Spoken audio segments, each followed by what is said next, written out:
السلام عليكم ورحمة الله تعالى وبركاته.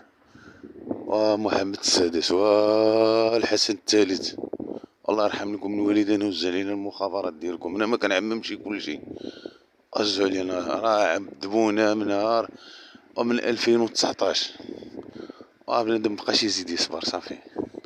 الله يهديكم، على الشيطان اصاحبي مالكم. وجينا حتى لهنا الله بلجيك باش نطلبوا لكم هذيك. ارحم لكم الوالدين، هنيونا عليكم. جينا تا لهنايا وفين ما مشينا معرقلين وبنادم دخل لك تبعك في لوطيل في الزنقة. ومحمد السادس والحسن الثاني، واش دزوا علينا هاد المخابرات ديالكم اصاحبي، الله يهديكم. شحال ما نعيشو شي احرار ولا مالنا صاحبي، ما نعيشو شي هانيين. كاينه غير النصب، كاينه على السرقه، كاينه شنو هذا.